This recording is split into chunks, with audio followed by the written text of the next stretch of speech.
Defending against skill moves, lads. It uses various techniques which I have already taught you on the channel. However, it's about reading your opponent and knowing when your opponent is going to perform a skill move. And this is a skill and a half. And this is what the difficult thing, and this is the most difficult thing. So without further ado, I'm about to outline to you guys how you can defend against skill moves. Griezmann, 3 men around him, and somehow finds some space. Ronaldo, fantastic, opening the drive back. He's made himself the tiniest bit of space.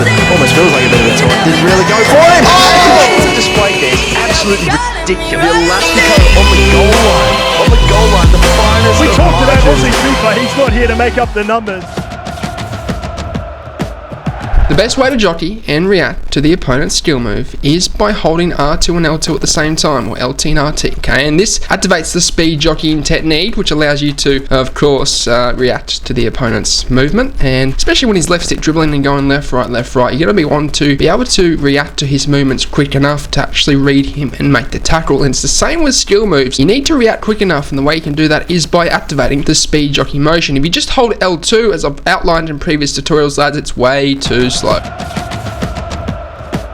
Now comes a part of actually reading the opponent's skill move. This is a skill in itself, but once you can sort of know when the opponent is going to do a skill move in certain situations, it becomes a lot easier. For instance, if you're on the wing and there's an opportunity for your opponent to cut inside, he may very well do that, and he might perform a Berber spin, he might perform a stop and then an elastico, whatever it is. But usually, it is quite likely that opponents will perform skill moves on the wing to cut inside, specifically when they're up towards your half, because at the end of the day, they need to get inside to score a goal. So, in these situations, you need to bear that in mind, and you need to be ready for it. And the way you be ready for it is you need to track the runner by holding sprint, run along with him, and as soon as he makes a slight stop, that's a good indication he's going to perform a skill move. So you need to hold down L2 at the same time, then to activate the speed jockey motion, recover, and then go in for the tackle.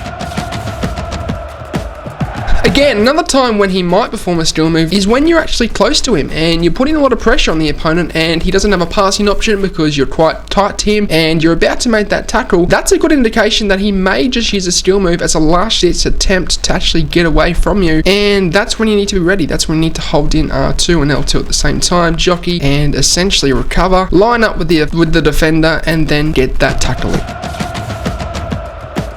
Now, it's important, lads, in terms of the jockeying technique, I didn't actually mention this in the first segment, but it's the last tip I want to give you for this tutorial. It is important that we do, once we've recovered with the defender to actually line up with him, that we then go from larger movements on the left stick to recover to smaller movements, because then you can sort of, set the player up so he's in line with the defender to then, make that tackle as he is attempting to get inside or exploit the space. Now, if you don't know what I mean by that, what I would like you to do is watch how to jockey inside the box. There is a tutorial on that, and it's a more in-depth version of what I just taught you. But basically what I'm trying to say is larger movements on the left stick when you're speed jockeying will allow you to move in larger areas, and it will be able to allow you to move quickly across the pitch when you're jockeying to recover and to cover spaces. When you get closer to defenders though, you need to do much smaller, minute movements when you're speed jockeying so that you can control him a lot better and not overcommit, because when you overcommit, that's when the opponent will beat you with the skill move. But that will signal the end of the episode. I hope you guys enjoyed it. I am doing tutorials on Instagram and TikTok. I am coaching privately one-on-one. If you want to get coached, lads, the links are in the description down below, and I am now live streaming on Twitch. I'm doing it all, lads, so be sure to go and check out all of those in the links